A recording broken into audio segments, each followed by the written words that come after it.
बिस्मिल्लाहिर्रहमानिर्रहीम, अस्सलाम वालेकुम। प्रोग्राम मुकाबिल के साथ मैं हूं सरवत वलीम। रऊफ क्लासरा, आमिर मतीन साहब हमारे साथ स्टूडियोज में मौजूद हैं। चेयरमैन तहरीक इंसाफ इमरान खान की जानिब से एक मरतबा फिर से जारहाना इनिंग्स खेलने को वो तैयार हैं और कल पार्लियामेंट के मुश्तरका इजलास से बायकॉट का ऐलान कर चुके हैं। वज़ीर आज़म से फौरी इस्तीफे का मुतालबा भी किया गया है, जबकि 30 अक्टूबर को इस्लामाबाद बंद करने का ऐलान भी कर चुके हैं। क्या नवाज शरीफ मुस्ताफी होकर अपनी ही जमात में से किसी दूसरे पार्टी रहनुमा को वजारत उस्मा का कलमदान देने पर राजी हो जाएंगे? नवाज शरीफ के इस्तीफे की सूरत में नून लीग का कौन सा ऐसा रहनुमा है जो कि वज़ीर आज़म बनने की पोजीशन में है? और क्या इमरान खान रायविन मार्च के बाद 30 अक्टूबर के शो में वज़ीर आज़म पाकिस्तान को घुटने टेकने पर मजबूर कर सकेंगे?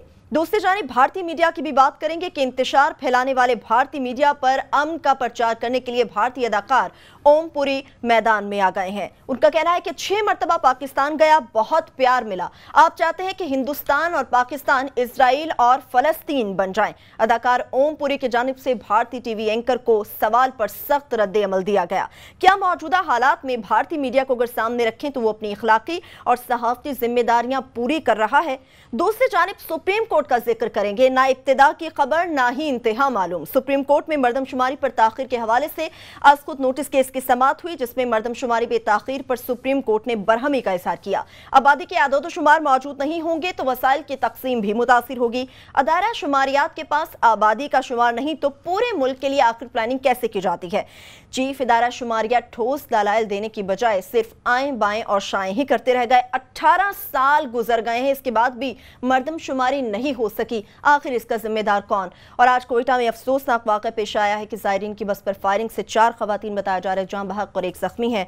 कोयटा में अमन ओमान की सूरत हाल कब समझ सकेगी, इस पर बात करेंगे। सबसे पहले उसूलन तो इमरान खान के हवाले से मैं बात करनी चाहिए, लेकिन आमिर साहब, कोयटा में जो अफसोसनाक वाक़या पेश आया, कोयटा हमेशा दहशतगर्दों के निशाने पर आए, आखिर इसमें अमन ओमान की सूरत हाल कब बहाल होगी?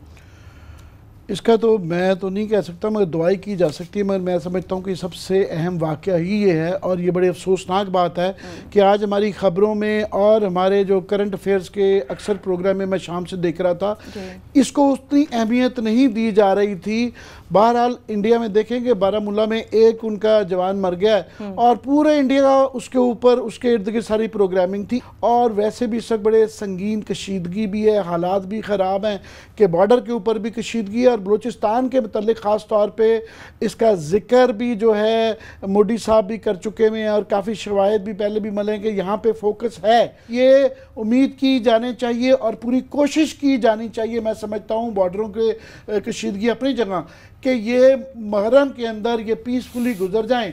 और आई जस्ट होप कि ये वन ऑफ वाक़या था, ये अकेला वाक़या था और इस पर नज़र रखने की ज़रूरत है। बॉर्डर पे भी नज़र रखने की ज़रूरत है, हमें डोमेस्टिक सिक्योरिटी के ऊपर बहुत ज़्यादा नज़र रखने की ज़रूरत है। ऐसे में जब हालात ख़राब हैं क्लासेस साहब, तो ऐसी कोताहियाँ क्या बर्दाश्त के काबिल हैं? मेरे लिए अब ये बड़े आमिर से मादरत के साथ हम इसी तरह की एक रिवायती गुफ्तगू करते हैं जो अभी उन्होंने की है। अगेन मैं मादरत के साथ कह रहा हूँ कि हमें ये करना चाहिए, हमें वो करना चाहिए, हमें ख्याल रखना चाहिए, एक्टिव रहना चाहिए। 10 दिन की बात है। नहलियों की एक लंबी दास्तान है। ये वाक़या इसलिए भी ज़्यादा एक खौफनाक है कि यहाँ ख़वातीन को मारा गया है। मतलब ठीक है, इंसानी जान कीमती होती है, मर्द उसमें इतने हमारे अंदर बारबेरियनिज़म आ गया है कि ये जो हम बहुत सारे हम हिस्ट्री पढ़ते हैं, कोई नावल्स पढ़ते हैं, कोई फिल्में देखते हैं, भाई बारबेरियन जो थे वो भी कम अज़ कम औरतों बच्चों को इनको छोड़ देते थे। चाहे उनके ये कई हमने मतलब एक बहुत सारे हिस्टोरिकल अगर आप उनकी मूवीज़ देखें या हिस्ट्री पढ़ें, बड़े बड़े जो तो उसमें जंग जो गुजरे हैं जिसमें आप कह सकते हैं वैशी कौमें गुजरी हैं, वो भी ये करती होती थी कि वो उसको इनको स्पेयर कर देती थी कि औरतें ख़वातीन हैं। मतलब हमें वैसे तो बड़ी पूरी दुनिया की फिक्र रहती है कि फ़लाँ जगह बारबेरियनिज़्म हो गया, फ़लाँ जगह तशद्दुद हो गया, वो फ़लाँ इलाकों में ना इंसानों पे जुल्म हो गए। बिल्कुल होते हैं, लेकिन हमें अपने जुल्म बड़े छोटे से लगना शुरू हो जाते हैं। रीज़न कि अब यहाँ पे 60,000 बंदा मारा गया है। हमारे लिए ब्लड शेड हमारा वे ऑफ लाइफ बन चुका है। 140 बच्चे हमारे सामने, आंखों के सामने हमारे इतने बुरे तरीके से ना उनका मतलब ट्रीट आंखों के सामने आते बंदा दहल के रह जाता है। वहीं हज़ारा कोयटा में कितनी दफ़ा उनको ये हज़ारा के लोगों को उन्होंने उड़ाया है, मारा है, बच्चे औरतें बगैर किसी उसके। मतलब एक वाक़या होता है, हम इतने यूज टू हो चुके हैं कि हम उनको SOPs याद दिलाते हैं, यार तुम लोग ज़रा ख्याल करना, यार केयर करना, फिर ये ऐसे नहीं होना चाहिए। हम यूज टू हो चुके हैं, हमें दुनिया की बड़ी फिक्र है, दुनिया के तमाम इलाकों में। फिर क्या होना चाहिए? मतलब आप मुझे बताएं, ये कोई पहली दफा हो रहा है कि मैं इनको बताऊं क्या होना चाहिए, अगली दफा नहीं होगा? पहली दफा नहीं, इनकी जो ट्रेनिंग, और बलोचिस्तान में जितने काबिल आपके पुलिस ऑफिसर थे, एक एक करके आपने आजमा के देख लिए, आपका फिर भी नहीं हो रहा। आपको इंटेलिजेंस, आपकी सर्विसेज को वहां पे एक्टिव होना चाहिए, मैपिंग होनी चाहिए पूरे शहर की। मतलब कैपिटल है, कैपिटल में पहली दफा नहीं है, बार बार वाकयात हो रहे हैं। इंटेलिजेंस को एक्टिव होना चाहिए, लॉ एनफोर्समेंट को होना चाहिए। खलासा साहब आप सही कह रहे थे कि ये लफाजी लग रही है, मगर मैं इसलिए थोड़ा सा इस पर फोकस कर रहा था ज़्यादा कि हमारा फोकस ऑलरेडी ध्यान बहुत ज़्यादा बॉर्डर की तरफ, कशीदगी की तरफ है। इस पर मैं समझता हूँ ज़्यादा नज़र रखने की ज़रूरत है। और भी आमिर क्वेटा में हुआ है, आप क्वेटा को ज़्यादा जानते हैं।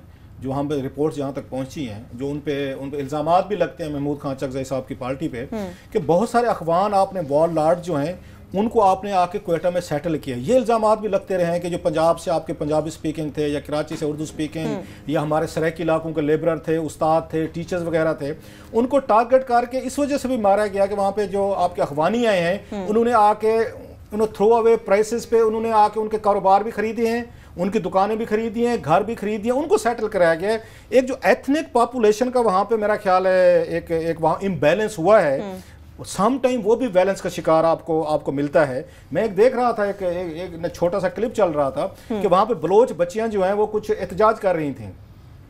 एक वहाँ पश्तूनख्वा पार्टी की एक गाड़ी है, ये सरकारी गाड़ी, और जिस तरीके से उन्होंने बच्चियों को आके उन्होंने गाड़ी से अंदर उन्होंने उनको देने की कोशिश की है, तो उससे आपको अंदाजा होता है कि आपका क्वेटा की सिचुएशन जो है, मैं ऑन ग्राउंड नहीं बात कर रहा, आप उसमें करेक्ट कर सकते हैं, आप वहां जाते रहते हैं, कि आपने जो एथनिक वहां पे इम्बैलेंस क्रिएट कर दिया है क्वेटा शहर में, कि अफगानी भी आ गए वहां पे, ऑलरेडी पश्तून भी हैं, उसके बाद यहाँ से हमारे सराइकी भी जाते हैं, उधर से उर्दू स्पीकिंग भी पढ़ाने जाते हैं, फिर पंजाबी स्पीकिंग भी जाते हैं। इन सब की टारगेटेड किलिंग शुरू हो गई, बाकी वहाँ सेटल होना शुरू हो गए। सो ये बड़ा एक सीरियस इशू है जो बलोच वहाँ पे कहते रहते हैं। ये चीज़ होना बलोच कल्चर में, आपको याद है डॉक्टर शाजिया पे थोड़ा ये बैलेंस हुआ था, वहाँ पे उनका उस पर रेप का आया था, सामने आया था डॉक्टर शाजिया का, वहाँ उसमें बुकटी डेरा बुकटी में बलूचिस्तान की खराबी वहाँ से शुरू हुई।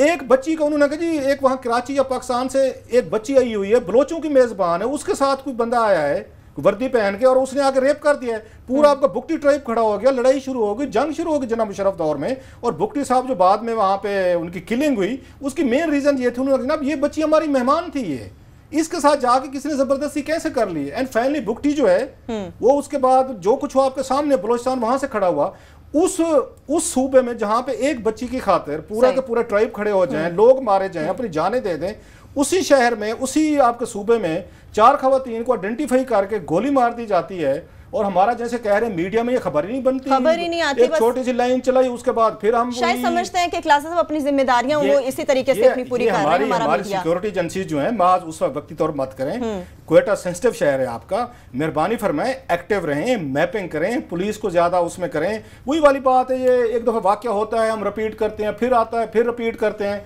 वो कहते हैं ना, आराम से वो एक रजाई लेके सोए हुए हैं, जिनका ये काम है, क्योंकि उन्हें यह पता है कि उनकी कोई अकाउंटेबिलिटी नहीं हो सकती। मैं लास्टली कह दूं, आज जो वहाँ सुप्रीम कोर्ट ने, अगर ब्रेक के बाद आप आएंगे थोड़ा सा 2-4 मिनट में चाहूंगा, हमारे पास है 1-2 मिनट, कि वहाँ पे सहना जो हुआ, सिविल हॉस्पिटल का जो हुआ था, जो वहाँ पे वाकया हुआ था, आज सुप्रीम कोर्ट ऑफ पाकिस्तान के वहाँ पे बेंच जो गया था उनका, अनवर ज़हीर जमाली साहब का, जो वहाँ की प्रोसीडिंग सामने आई है, शॉकिंग।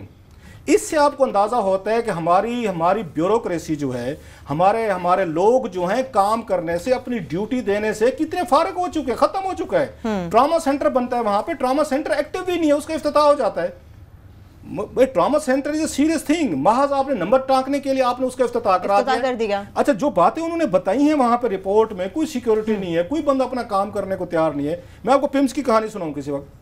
भाई दुनिया का इस वक्त आपको कोई खलीज तरीन हॉस्पिटल होगा, आप अब जाके देखें पिम्स का, आप एंटर हूं, इनके पार्क्स की हालत देखें, तारीफों के तो बड़े पुल बांधते हैं, ये इस्लामाबाद में बता हॉस्पिटल। और अब क्वेटा हॉस्पिटल को तो छोड़ दें, इस्लामाबाद के पिम्स में जाके इतना गंदा होगा, कोई वहां के एडमिनिस्ट्रेटर को इतनी तकलीफ नहीं होती कि बाहर निकल के देखे, कोई खूबसूरत से पार्क्स बना लें, कोई बेंच रख लें, कोई थोड़ी सी कोई सफाई करा लें, दिन में 4 दफा। मतलब हो गया बस क्लास में एक छोटी सी ब्रेक ले लेते हैं। जो उस पे है थोड़ा सा आमिर साहब से उस पे बिल्कुल एक छोटी सी ब्रेक लेंगे। जब वापस आएंगे तो बात करेंगे आमिर साहब से कि मतलब हल तलब मसला है, ये इशू इतना बड़ा है, हुक्मरानों को बार बार तवज्जो दिलाई जाती है मगर उनका तवज्जो ना देना समझ से बाला था। एक ब्रेक के बाद वापस आएंगे, हमारे साथ रहिए।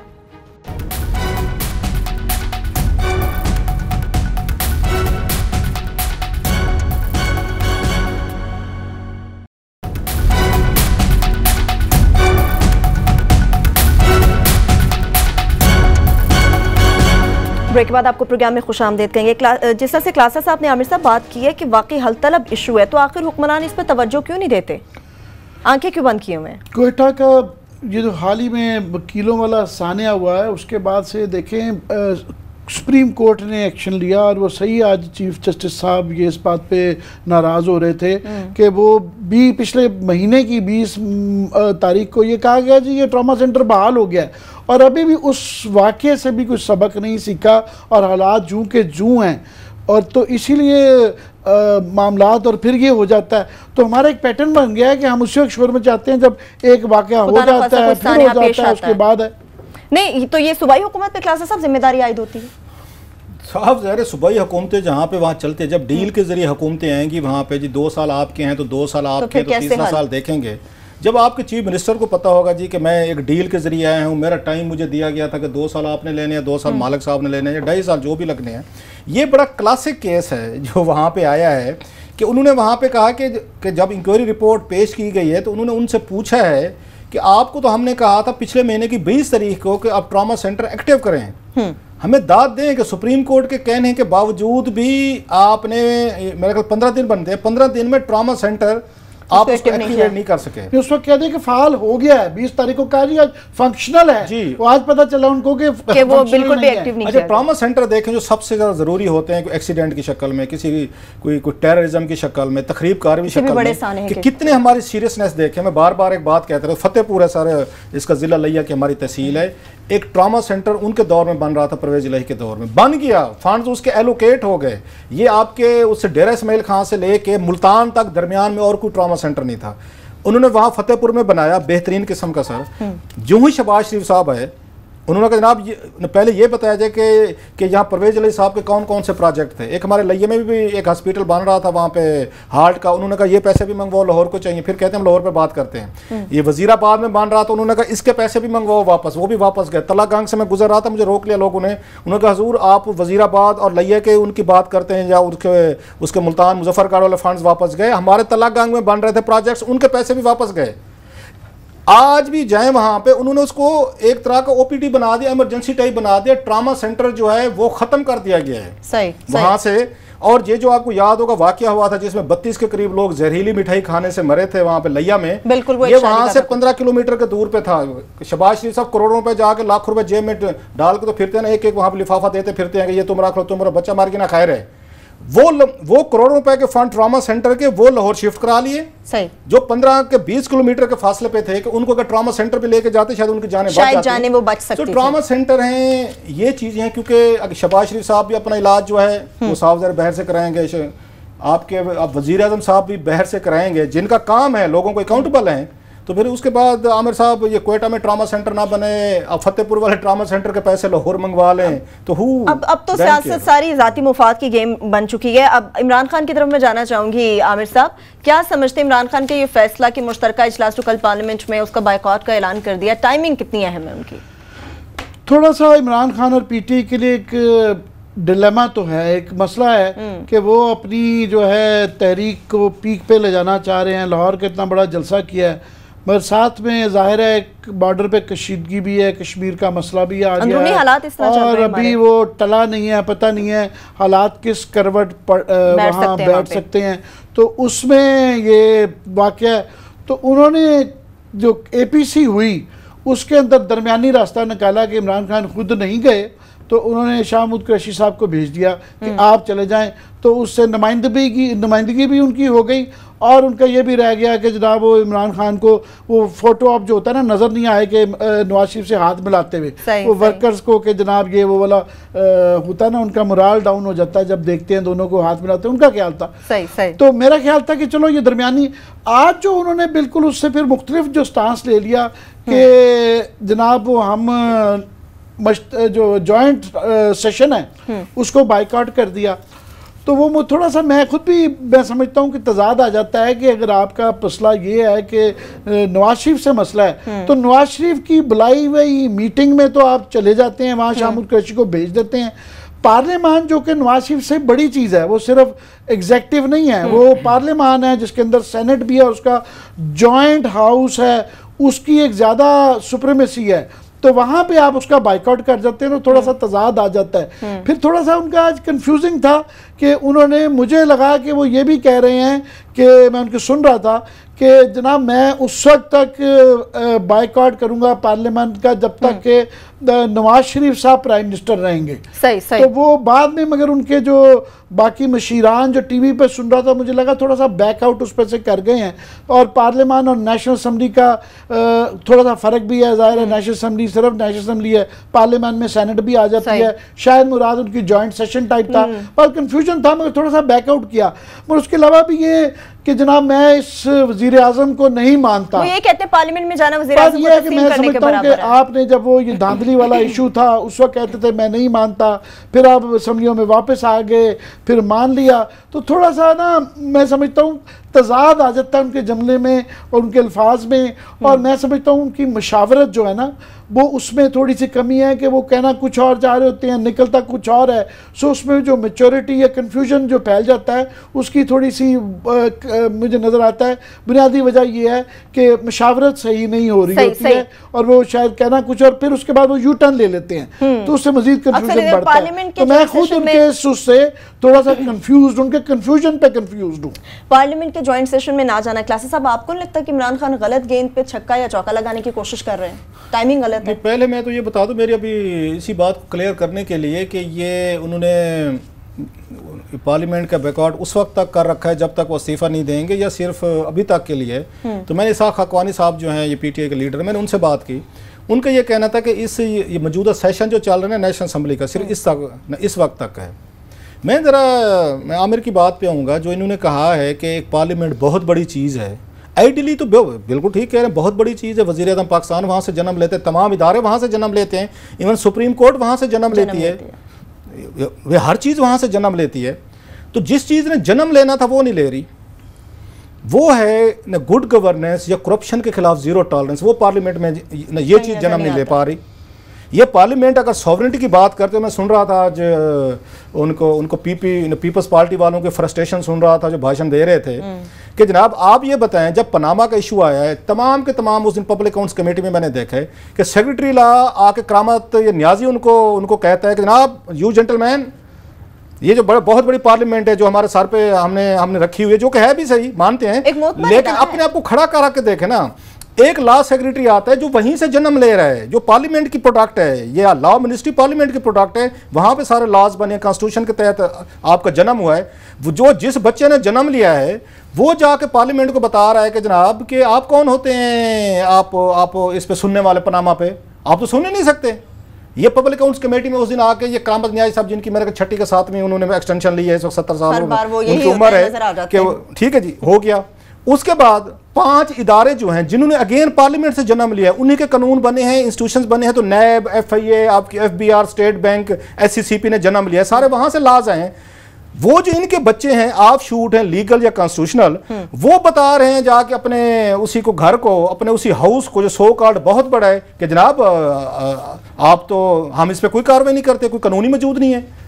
अब काम करना चाहिए था सुप्रीम, अगर पार्लियामेंट ने अपनी इज्जत बढ़ानी थी सही, ये फौरी तौर पर एक यहाँ इजलास बुलाते, पार्लियामेंट बुला लेती ना। पीपल्स पार्टी समय इनको उस वक्त बड़ा याद आ गया था रिक्विजिशन करने, जब इमरान खान धरना देने आ गया था, रिक्विजिशन करो जी जॉइंट सेशन। ये उस वक्त खुर्शीद शाह साहब की तजवीज़ थी कि जी जमहूरियत बचाएं, बिल्कुल बचाएं, हम भी उस वक्त बचा रहे थे, हम भी इमरान खान पे तनकीद कर रहे थे।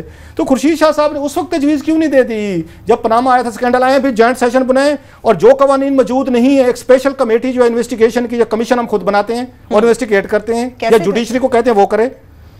भाई बात यह जहां पे आप लोगों की अपनी करप्शन, अपने स्कैंडल, उनकी प्रोब का सवाल आता है, आपके कंडक्ट पे सवाल उठ जाते हैं, उस वक्त तो फिर आपको पार्लियामेंट की सुप्रीमेसी याद नहीं रहती। अब आप कहते हैं कि पार्लियामेंट बहुत बड़ा सुप्रीम इदारा है। अगर ये सुप्रीम इदारा था उस दिन पब्लिक अकाउंट्स कमेटी को इनको रिजेक्ट करना चाहिए था, ये सेक्रेटरी लॉ की बातों को, उनको नैब, FIA, दीगर लोगों को बताना चाहिए था वी आर सुप्रीम। अगर कोई कानून भी नहीं है तो भी पार्लियामेंट आपको कह सकती है, क्योंकि parliament itself is a law.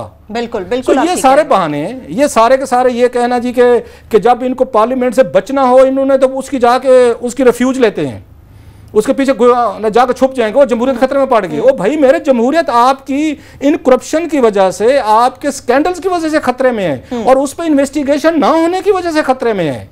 लेकिन जमहूरियत जब जाती मुफाद पे बात आती है आमिर साहब, तो तभी खतरे में पड़ती है, हम भी जानते हैं। मैं जो ही मैं क्लास साहब ने मेरी टांग पकड़ी थी ना, मुझे पता लग गया था कि आप in caught on the wrong foot. आजकल के क्या करें, बुरी इतनी बुरी गवर्नेंस है, इतने बुरा डिलीवरी है कि पार्लियामान की तारीफ करते हैं और वाकई ये सुप्रीमेसी है, ये डायलॉग लगते हैं और ये वाकई लफाजी लगती है। और ख़ास तौर पे उन पार्टियों से, पीपल्स पार्टी क्या उनके लिए पार्लियामान एक क्या वैल्यू रखती है, क्या नून लीग के लिए रखती है, जिनको याद आ जाती है कि 5% जो है प्राइम मिनिस्टर, हम सबको पता है कि वो असेंबली के अंदर जाते हैं, लंदन बिल्कुल लिफ्ट नहीं करवाते।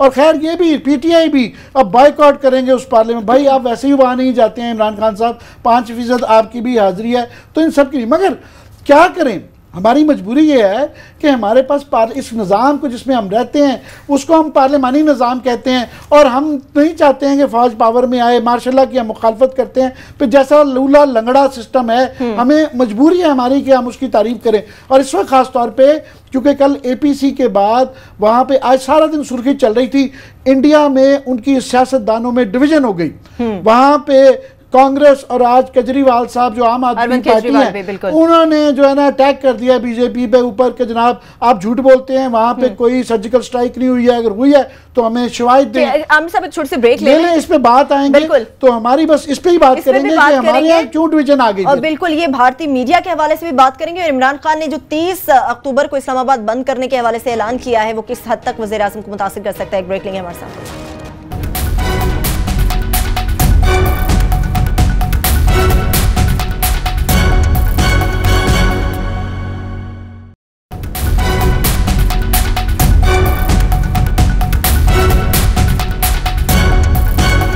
के बाद आपको प्रोग्राम में खुशामदीद कहेंगे। आमिर साहब, जिस तरह से आप कह रहे थे कि बीजेपी के अगेंस्ट अब एक डिवीजन पैदा हो चुकी है भारत में भी, लेकिन भारतीय मीडिया को हम देखें वो भी तो अपनी सहाफ़ती जिम्मेदारियां पूरी नहीं कर रहा ना। वो उनके यहाँ उस पर तफसीलन बात करेंगे कि भारतीय मीडिया के क्या इश्यूज हम करते भी रहते हैं, मजीद करेंगे। मगर आज हमारे यहाँ तो कम से कम एक चेस्ट थंपिंग होती रही सारा दिन मीडिया में कि इंडिया के अंदर जो है उनके यहाँ आपस में दरार पड़ गई और वो कांग्रेस और जो है आम आदमी पार्टी जो है केजरीवाल साहब, उन्होंने बीजेपी के उसको क्वेश्चन कर दिया और जनरली 3-4 दिन बाद उनके मीडिया को भी पहले बिल्कुल फ्लैट जा रहा था, बिल्कुल लग रहा था प्रोपेगेंडा का शिकार हुआ। 4 दिन बाद उनको भी रियलिटी चेक करना शुरू कर दिया कि वाकई हुआ नहीं हुआ, क्वेश्चंस पूछना शुरू कर दिए वैसे सारे। मगर मैं समझता हूँ कि उनकी तरफ से अगर डिवीज़न हो गई थी तो आज बड़ा इम्पॉर्टेंट था बहरहाल कि सिम्बॉलिकली हमारी पार्लियामान के अंदर से एक मैसेज आता कि कश्मीर पे इशू पे हम इकट्ठे हैं और हम अपनी फौज के पीछे हैं। ये जरूरी था जाना। ये जो आप पार्लियामेंट की बात करें क्लासेस, अब आपको ऐसा महसूस नहीं हो रहा कि पीपल्स पार्टी इमरान खान के पार्लियामेंट ना आने पर फिक्रमंद है? मतलब मुझे समझ नहीं आ रही वो किस चीज़ के फिक्रमंद है। मतलब मैं इनको तो खुश होना चाहिए कि गलियां सुनिया के मिर्जा यार फिरे। इमरान खान पार्लियामेंट में नहीं है, उसके 20-25-30 लोग जितने भी वो भी पार्लियामेंट में नहीं है। खुल के खेलें। आप जो मुकमुका चला रहे हैं, जो पब्लिक अकाउंट्स कमेटी में भी हमें नजर आता है, वो हमें दूसरी कमेटीज में भी नजर आता है, शोर बड़ा डालते हैं और फिर उसमें से निकलता कुछ नहीं है। तो फिर यहाँ पे क्या मसला है? फिर आप जाएं। अब मेरे लिए फिक्र की बात यह है आमिर कि पीपल्स पार्टी फिक्र मान है कि इमरान खान क्यों नहीं आ रहे। 1 घंटा लगाया है उन्होंने प्रेस कॉन्फ्रेंस करके इमरान खान को समझाने के लिए कि आपको आना चाहिए, आपको पार्लियामेंट में बैठना चाहिए। भाई आप जो इमरान खान को पार्लियामेंट में लेके गए थे उसमें 2014 के बाद कि ये फोरम है, यहाँ पे हैं, वहाँ पे जो पहले दिन तकरीर की थी ख्वाजा आसिफ साहब ने, वो सब ने सुन ली थी। आज तक मशहूर ज़माना तकरीर चलती है, कोई शर्म होता है, कोई हया होती है। वह कहाँ पे आ गए हो तुम लोग, ये पीपल्स पार्टी लेके गए थे। तमाम ने टिका के इन सब की उन्होंने बेइज्जतियाँ की, एक जुमलेबाजी पीपल्स पार्टी ने भी की, उधर से भी हुई, सब ने इनके बदले लिए। जो इमरान खान साहब उनको एक करके कहते थे, जो यहाँ पे ये खड़े होकर ये बातें करते थे, सारे साहब लाते रहे। अगर इनको बोलने की इजाजत भी वहां पे नहीं है, मैं अब इस चीज पे कन्विंस हुआ क्योंकि मैंने बात चीजें आंखों से देखी हैं। मैं बार बार क्यों रिपीट कर दूं, ताकि थोड़ा सा अंदाजा हो कि आप पार्लियामेंट को कितना इरेलेवेंट बनाते जा रहे हैं। भाई डॉक्टर आरिफ अलवी की मैं बात क्यों करता हूं बार बार कि डॉक्टर आरिफ अलवी अगर वहां बैठ के अपने आप को एक्सप्रेस नहीं कर सकता पब्लिक अकाउंट्स कमेटी में, करने की कोशिश करेगा तो 4 मेंबर उसको पढ़ जाएंगे, तो आपकी पार्लियामेंट किधर गई? क्यों इसलिए पढ़ जाएंगे? हमारे वजीर आजम का नाम है, आपने नाम क्यों लिया है? हमारे फाइनेंस मिनिस्टर पे स्कैंडल है, उसका नाम क्यों लिया आपने? तो फिर कहाँ की गई आपकी पार्लियामेंट सुप्रीमेसी? ये काम तो जनरल मुशर्रफ दौर में भी नहीं होता था कमेटीज में, जब 2002 और 2007 में उस वक्त ये जमाली साहब और शौकत अजीज जो वजीर आजम थे, उस वक्त भी कमेटीज थोड़ी सी कंपैरेटिवली चलती थी। शेख रशीद बोलने लगता है तो आप उसको वहां पे नहीं बोलने देते कमेटी की मीटिंग में, उस पब्लिक पनामा पे आप कोई कानून बनाने को तैयार नहीं है। TORs पार्लियामेंट आपकी नहीं बना सकी, 4 महीने TORs बनती रही हैं, एज TORs खेलते हैं। अब पीपल्स पार्टी को फिक्र है जी आप नहीं आ रहे।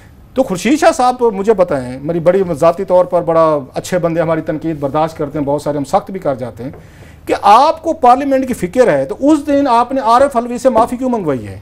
आरिफ अलवी ने बिल्कुल सही बात की थी। आरिफ अलवी की बातों को आपने वहाँ से, मैं इसलिए नहीं आकर रिप्रोड्यूस कर रहा कि क्या गुफ्तगू हुई है ज़्यादातर, कि उसमें इन्होंने पहली दफ़ा हुआ है, वैसे मेरा ख्याल है जहाँ तक मेरी लिविंग मेमोरी है, कि पब्लिक अकाउंट्स कमेटी की प्रोसीडिंग के कुछ हिस्से को उन्होंने उस ऑफिशियल उसमें से प्रोसीडिंग में से निकाल दिया कि हम उसको रिपोर्ट ही नहीं कर सकते।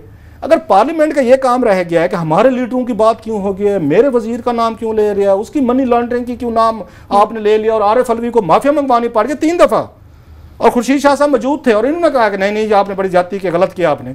तो कौन सी पार्लियामेंट यार, कौन सी पब्लिक अकाउंट्स कमेटी? आप तो किसी को बोलने नहीं देते, अपने अपोनेंट्स को आप बात नहीं करने देते। वहां तो आप ये गिरबान पकड़ने के, उस दिन वहां पे तकरीबन लड़ाई होने वाली थी, ऑलमोस्ट लड़ाई हुई, वर्बल तो हुई है।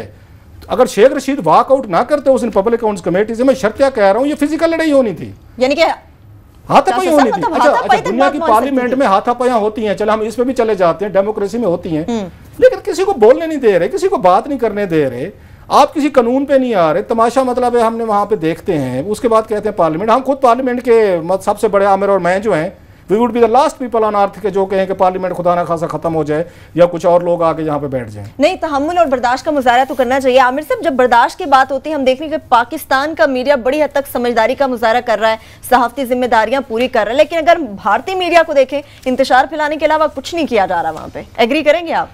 भाई हम अपने मीडिया पे बहुत ज़्यादा क्रिटिकल होते हैं कि हमारी बड़ी खामियां हैं, मगर ये सारे क्राइसिस के अंदर हम कहते रहते हैं कि हमने बड़ा मेच्योरली किया और मेजर्ड रहा है। हाँ ऑफ कोर्स हॉक्स होते हैं, कुछ लोग हैं जो कोई वॉर मॉन्गरिंग करते हैं, मगर लार्जली लोगों ने रेस्ट्रेंट दिखाया और उस रेस में नहीं गए जो इंडिया में तो देखें तो वो लगता है कि बस क़यामत ही आ जाएगी और कोई आदमी अगेंस्ट जो है इस्टेब्लिशमेंट की कोई बात करे सही तो वो उसके पीछे पूरा ना सिर्फ मीडिया पर उनके सियासी पार्टियों के वो जो गुंडा फैक्शंस हैं,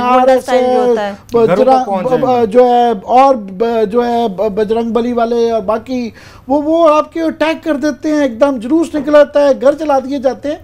तो वो एक बिल्कुल डिफरेंट लेवल है उनके मुकाबले में। यकीन करें मैं बड़ा फ़ख्र करता हूँ इस बात पे कि हम बड़े संजीदा और हम उनके मुकाबले में तहम्मुल मिजाज लोग नज़र आने लग पड़े हैं कि जब जो कि पहले ऐसे नहीं था। पहले ये उल्टा था, लगता था कि हम खराब हैं, हम बहुत ज़्यादा एग्रेसिव है। अब हमारा कोई कंपैरिजन नहीं, हम उनसे, मैं बिल्कुल क्लियरली कहता हूँ, हम उनसे बहुत ज़्यादा तहम्मुल मिजाज है। नहीं, ये ओमपुरी साहब के हवाले से आप क्या कहेंगे? क्लासेस साहब, पाकिस्तान से बड़ी मोहब्बतें वो अक्सर समेट के जाते हैं, दिखाया जाना क्लिप शायद हम दिखाना चाहे इससे पहले कि हम बात करें, वो प्रोड्यूसर साहब नहीं वो उस क्लिप पे तो हम जाएंगे, लेकिन उसको मतलब इतना है कि जिस तरह से ओमपुरी साहब की जानिब से ये बातें की गई, आपको लगता बड़ा ठीक रद्द अमल था? मैंने वो क्लिप देखा है, मैं आपको शर्तिया कहता हूँ, आई विश कि ये पॉसिबल होता, ये पॉसिबल होता, वो नहीं होते ख्वाहिशों, आपको पता है हज़ारों ख्वाहिशें ऐसी कि 1 बिलियन जो इंडियन पॉपुलेशन है ना, ये पाकिस्तान विजिट करके जाते हैं, सारे के सारे वही गुफ्तगू करते हैं जो ओमपुरी साहब कह रहे थे। ये वहाँ पे हमारे इंडियंस जो हमारे नेबर्स हैं, हमारे वहाँ पे वो हैं, दोस्त हैं सारे, ये समझ नहीं पा रहे कि जो इंडियन पाकिस्तान से होके जाता है वो पाकिस्तान से क्यों मोहब्बत करना शुरू कर देता है। मैंने मिसालें आपको दे सकता हूँ। मैं अभी भी कहता हूँ कि जो उनके हार्ड लाइनर्स हैं ना, उनको 1-2 हफ्ते पाकिस्तान आके उनको देखना चाहिए, जो वहाँ पे पता क्या इमेज बन गया है, जो हम वहाँ पे ट्विटर पे, सोशल मीडिया या उनके प्रोग्राम से पता चलता है। वो ये समझते हैं कि पाकिस्तान में वैसे ही रहते हैं, इन्होंने गन्ने उठाई हुई हैं, तोपें उठाई हुई हैं, बम उठाई हुई हैं और ढूंढ रहे हैं कि कोई इंडियन हमें नज़र आ जाए, कोई हमें हिंदू नज़र आ जाए और हम उसका और उसका हशा नशर वैसे माजूर के साथ इंडियन से बड़ा तूफान बदतमीजी खड़ा किया हुआ है सोशल मीडिया पे। दिखाता ही सिर्फ ये है। अच्छा, उसमें मजे के अच्छा 2-4 जो यहाँ पे नॉन स्टेट एक्टर्स की तकरीरें होती है ना, या 2-4 और हमारे वो थोड़े से जज्बाती दोस्त हैं, उनकी तकरीरें सारा दिन वहां दिखाई जा रही होती है। और कुछ सेनर एलिमेंट्स इंडिया टीवी चैनल्स पे नहीं जा सकते, कुछ चला भी जाएगा अगर कुछ सेनर एलिमेंट, तो वहां पे 2-4 उनके बैठे हुए हैं जिन्होंने वहां पे तूफान बदतमीजी मचाया हुआ है, बात नहीं करने देंगे और बुलडोज करके रख देंगे, शाउटिंग मैच करके पाकिस्तानी को जलील करके घर भेज देंगे। बल्कि एक तो इंडियन दोस्तों में कह रहे थे कि जो उनके टाइम्स नाउ के जो उनके एक मेजबान है, वो वहां से हैरान हो रहे थे कि यार इसके शो में ये पाकिस्तानी क्या करने आते हैं। नाम गोस्वामी ये किसी की सुनता ये नहीं है। वो वहां पे एक ताबड़तोड़ एक उसकी नॉन स्टॉप उसकी गुफ्तगू होती है। ये वहां पे जाते हैं, जलील होकर बात नहीं करने देते, वो एक लंबी तकरीर करके उसके बाद इनको छुट्टी करा दी जाती है। असल जो चीज़ है इंपॉर्टेंट जो मैं कहने वाला था, जितने इंडियंस पाकिस्तान आए हैं, मैं एक ही नहीं बात कर, अभी पिछले दिनों एक इंडियन जो आई थी, वो अदाकारा भी थी और मेरा ख्याल है वो पार्लियामेंटेरियंस भी या उनकी पॉलिटिक्स में थी। दिव्या के बारे में आप बात करें, मैं रामिया की बात कर रहा हूं, मेरा ख्याल है साउथ के मेंबर पार्लियामेंट। ठीक है क्या साहब, उनके बारे में बात करेंगे, लेकिन छोटी सी ब्रेक हम ले लेते हैं। थोड़ी सी इस पे बात करते हैं कि ये इंडियन जो यहाँ से होके जाते हैं, feel so friendly about Pakistan कि उनको एक डिफरेंट पाकिस्तान क्यों लगता है। मैं भारतीय मीडिया के किरदार पर भी बात करेंगे, इस पर ब्रेक के बाद आकर बात करेंगे। साथ ही साथ आपको ये भी बताएंगे कि आबादी के आदादोशुमार होना किस हद तक जरूरी होता है, सुप्रीम कोर्ट ने इस पर बरहमी का इजहार आखिर क्यों किया। हमारे साथ रहिए।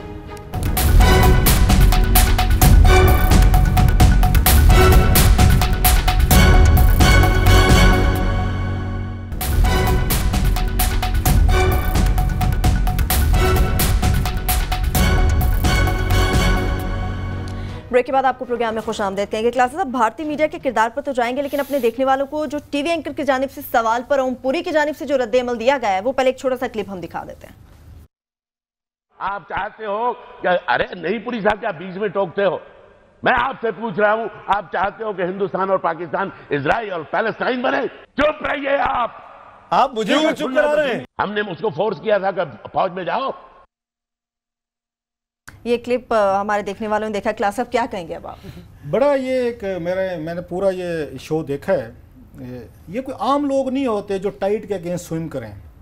पॉपुलर तकरीर करना, पॉपुलर जुमले करना, तालियां बजवाने के लिए गुफ्तगू करना दुनिया का आसान तरीन काम है। और 99% लोग जो किसी भी मुल्क में हों इस तरह की सिचुएशन में वो यही गुफ्तगू करते हैं जो मासेस को अपील करे, जो आपके एस्टेब्लिशमेंट को अपील करे, जो आपको पॉलिटिकल रजीम को अपील करे, और जो सख्त हाल जो लाइनर जो हैं वो खुश हों, वाह वाह जी क्या आपने हुब्बुल वतनी का आपने दर्ज दिया है। ये ओमपुरी साहब जैसे लोग जो हैं ये बहुत कम होते हैं, रेयर ब्रीड होते हैं। कि मैं फिर को 5 लोग निकले पूरे, मतलब हम सबको नहीं कह रहे, जैसे वो कहते हैं हर जगह अच्छे बुरे लोग होते हैं, लेकिन जो आप उस पर्सनैलिटीज देखें, कितनी पर्सनैलिटीज निकली हैं इंडिया में से जो टाइट के अगेंस्ट जिन्होंने गुफ्तगू की है। बिल्कुल ठीक कह रहे हैं। उसमें ये थे, ये भट्ट साहब थे, बिल्कुल उन्होंने आके की है। उसके बाद हमने करण जौहर साहब को देखा है, उन्होंने की है। इसके बाद सलमान खान ने की है, एक आध और भी थे अगर मैं भूल रहा हूँ तो। अब इन्होंने आके की 1.25 अरब के मुल्क मैं सेलिब्रिटीज की बात कर रहा हूँ, अब ना टॉकिंग अबाउट द, मतलब आम आदमी को नहीं बात कर रहा। आम आदमी की अपनी परसेप्शन होती है, सारे अच्छे बुरे हर जगह, अगेन हमारे यहाँ भी होते हैं, वहाँ भी, हर दुनिया में सब जगह होते हैं।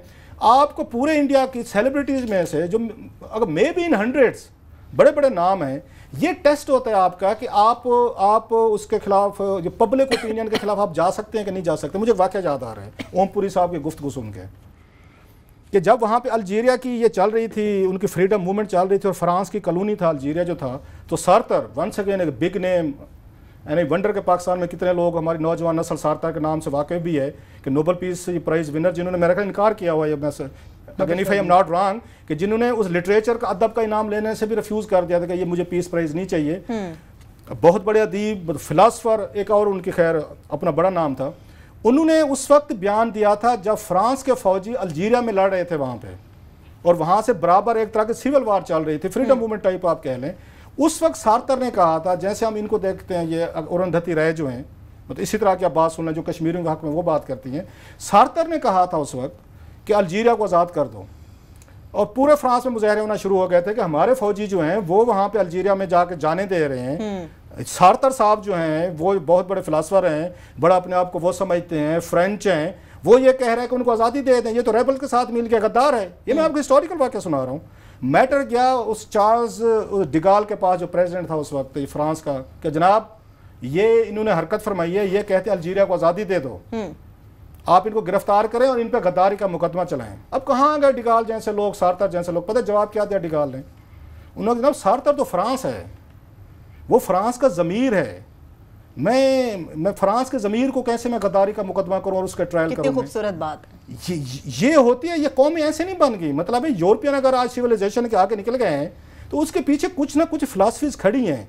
अगर आज ओमपुरी साहब ने ये बात की है, करण जौहर ने की है, सलमान खान ने की है, आपके उन्होंने रमेश भट्ट साहब, क्या नाम सर उनका? महेश भट्ट साहब जी, अब महेश भट्ट साहब ने की है। ये भारत का ज़मीर है, ये भारत का कॉन्शियस है। आप 5 लोगों की आवाज़ भी नहीं बर्दाश्त कर सकते जो ये एंटी वार हैं, जो प्रो पीस हैं, जो सिंपली ये कह रहे हैं कि आप इस खित्ते में पीस करें, आप बगैर कोई उसके मतलब चलें आपस में, आप वॉर ऑफ वर्ड्स कर रहे हैं।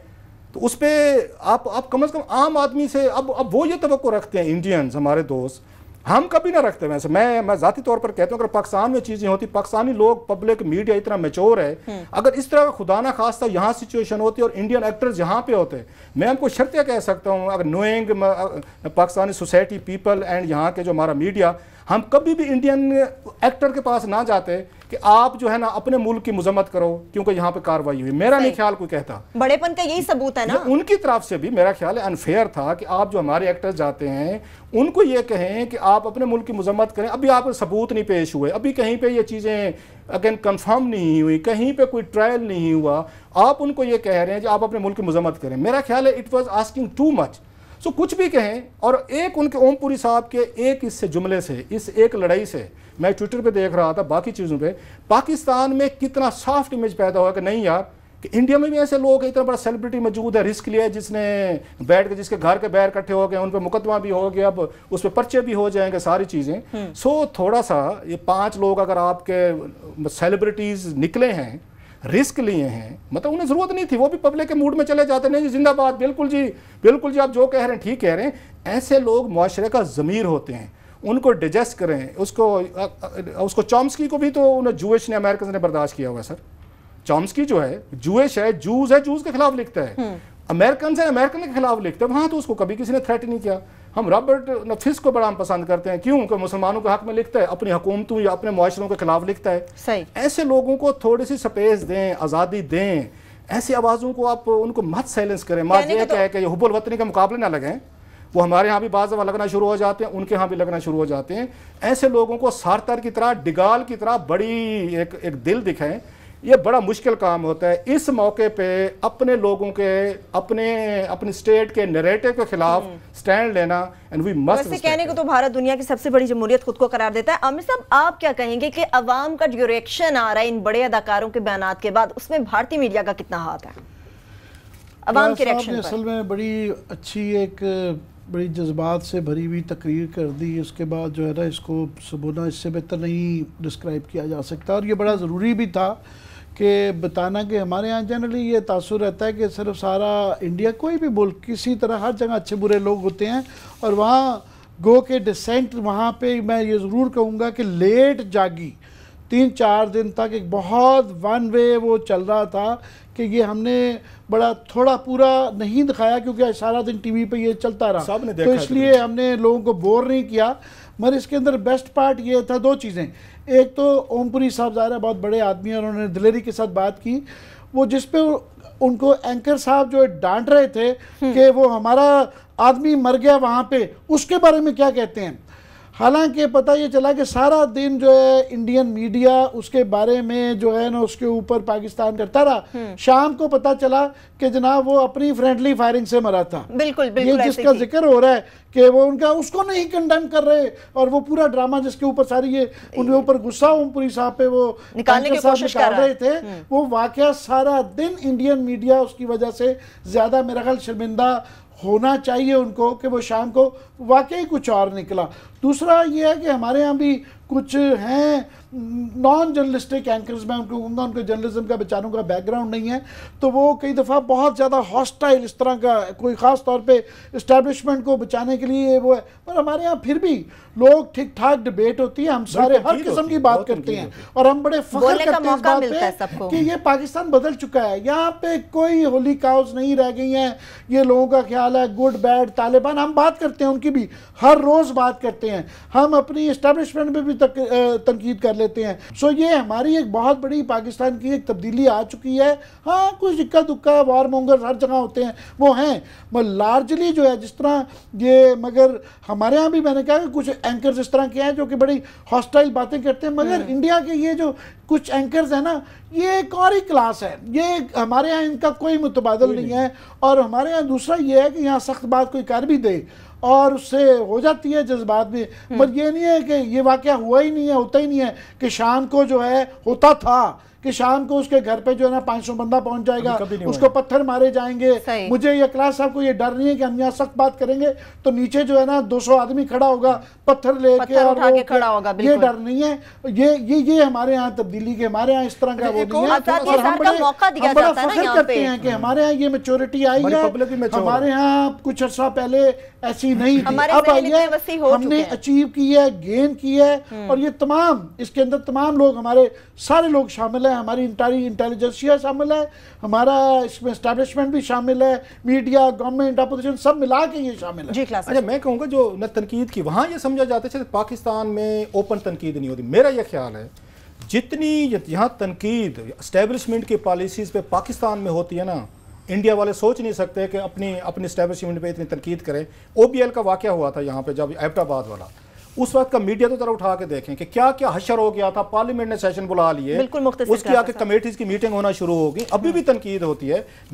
हम नॉन स्टेट एक्टर्स पे जो कुछ तारिक खोसा ने लिखा है, जो मुंबई के इन्वेस्टिगेशन के हवाले से, आमिर भाई, जो तारिक खोसा का डॉन में आर्टिकल छपा था, आप सोच सकते हैं कि कोई इंडियन जर्नलिस्ट वहां से बैठ के अपनी उस पे इस लेवल का एक आर्टिकल लिखे कि हाँ हमारे यहाँ ये प्रॉब्लम हुए थे, हाँ ये नॉन स्टेट एक्टर्स से और इनको प्रोसिक्यूट होना चाहिए था। हमारे यहाँ प्रॉब्लम है, नॉन स्टेट एक्टर्स पे हम हमेशा तनकीद करते रहते हैं, कम से कम हमारे फोरम से होती रहती है।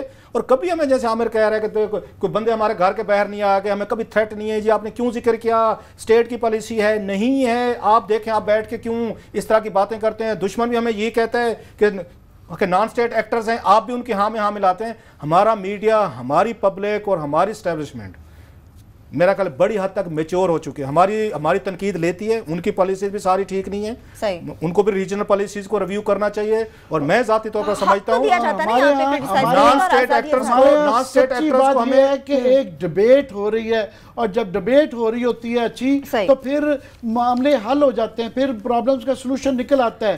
वो मुआशरे जहाँ चीजें डिबेट ना हो रही और जामिद हो जाएं और रुक जाएं, किन चीजों पे बात नहीं हो सकती, उनका हमेशा नुकसान होता है। कुलदीप नैयर साहब की, मैंने नैयर साहब की बुक पढ़ी, बियॉन्ड द लाइन, बड़ी खूबसूरत किताब है। उसमें वाकया लिखते हैं कि जब इनको ना, इनकी यही ना गवर्नमेंट है इनकी बीजेपी की, तो इनको उन्होंने टांट किया, किसी एक सहाफ़ी ने सवाल किया उनके बीजेपी के लीडर से, और से उन्होंने बड़ी टांट की, जी देखें जी आपने तो फलां मामले पे कोई आपने वो नहीं दिखाई, अकड़ नहीं दिखाई, खड़े नहीं हुए। उसने कहा हजूर, उसने इंडियन मीडिया को टांट किया। ये बकायदा किताब में वाकया दर्ज है।